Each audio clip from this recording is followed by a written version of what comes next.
धन संचय, और पूत का पूत तो की धन संचय। मेरे माँ बाप ने नहीं सोचा था कि उनका लड़का कथा करेगा। मेरे पिता चने का ठेला लगाते थे तो उनको नहीं मालूम था कि मेरा बेटा कथा करेगा। मेरे पिता ने चाय की दुकान लगाई तो कब्बसी हमने धोए थे, चाय के गिलास हमने चाय देने जाते थे। उनको नहीं मालूम था कि उनका बेटा कथा करेगा। जब उनको नहीं मालूम था कि उनका बेटा क्या करेगा तो हमको क्या मालूम कि हमारा पुत्र आगे जाकर क्या करेगा। इसलिए अपने कर्म स्वयं लिखा कर मनुष्य पैदा होता है, उसके भाग्य में कितना है उसको मिल जाएगा। इसलिए कभी हमने अगर आपको कथा में जितनी बात कहते हैं उतना अपन भी स्वयं अमल कर कर चलते हैं। आप चिंता मत करना, आपके लिए है सर्वस्व। कल एक बहन जी कह रही थी, गुरुजी मेरा पर्स गिर गया सालासर में, पैसे नहीं। बहनों, हमारे वो अग्रवाल जी आए हैं माउंट आबू से, उन्होंने कहा गुरुजी मेरे पास पैसे खत्म हो गए। हमने कहा ये 11,000 रुपए पकड़ो। एक बोले हमारे पास पैसा नहीं है, हमने कहा ये 5,000 पकड़ो। आप विठलेश सेवा समिति में आई हो, आपके पास अगर ओढ़ने के कपड़े नहीं हो, कोई बैग चले गया हो, साड़ी नहीं हो, जगन्नाथपुरी में किसी के सूटकेस चले गए थे, उनको वस्त्र दिए 4-6 लोगों को। जिनके पास जो नहीं है, अगर टिकट भी नहीं है तो समिति में सूचना करिए, विठलेश सेवा समिति आपका किराया देगी, आपको भेजेगी। आप बिल्कुल चिंता मत करो, आपके घर में आए हो साहब, टेंशन क्यों लेते हो?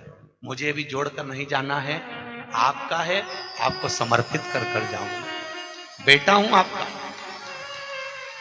पुत्र हूं। ना जाने क्यों भगवान ने सीहोर में जन्म दे दिया, ये तो मैं भी नहीं जानता।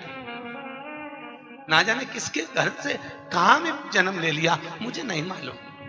मेरी पत्नी कहती है हमको टाइम नहीं देते, मैं कहता हूं मेरे को मालूम नहीं, मैं क्यों समय नहीं दे पाता।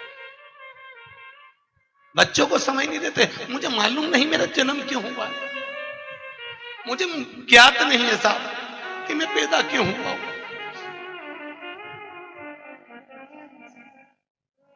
मेरे ससुराल वाले कहते हैं आप हमसे पूछते नहीं हो, मैं कहता हूं मुझे मालूम नहीं है साहब मैं क्यों जन्मा, मेरे जन्म का कारण नहीं। मुझे आज भी संस्कृत नहीं आती भाई, मैं बड़े बड़े वेद पुराण संस्कृत नहीं पढ़ता, हिंदी में मुझे पढ़ने का शौक है, रात दिन पढ़ता हूं। बस पता नहीं, मेरी समिति के लोग कहते हैं आप इतना क्यों करते हो, घर से फुर्सत नहीं मिलती किसी को भी, मुझे नहीं मालूम मैं क्यों करता हूं, मुझे ज्ञात नहीं है। आज भी मैं मेरे कलुआ से पूछता हूं मेरा जन्म क्यों करा है, मुझे बताओ, ना जाने क्यों जन्म। जो जोड़ता हूं साल भर प्रयास करता हूं वो आपको परोसा जाए साहब। 1100-2100 में नहीं हो सकती साहब व्यवस्था। मेरे जजमानों का भगवान को भला करे साहब, पसार पसार के देते हैं, खर्चा कर कर चले जाता हूं। अटैची लेकर आता हूं, उस अटैची को आपके सामने झटकार के दिखा देता हूं, आपने जो दान दिया वो कहां लग जाता। खूब, बस एक निवेदन है, खूब भजन करो साहब, खूब करो। धन नहीं है ना, इस्माइल देना, ऐसा नहीं हो इस्माइल भी नहीं हो तो मीठी वाणी बोलना, बहुत देगा साहब। बैठा है मेरा गोवर्धननाथ, देने में कमी नहीं रखता। लोग चाहे ताने दें, कुछ भी कहें, बड़ी अलमस्ती में अपनी जिंदगी जियो भाई, बहुत अलमस्त। मनुष्य का शरीर है, हम भी नहीं मिलेंगे, तुम भी नहीं मिलोगे। चले जाता है उसको लोग 10 दिन 8 दिन याद करते हैं, उसके बाद कोई याद नहीं करता।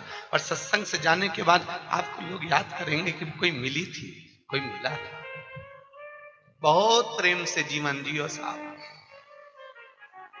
और खूब सेवा करो माता पिता की।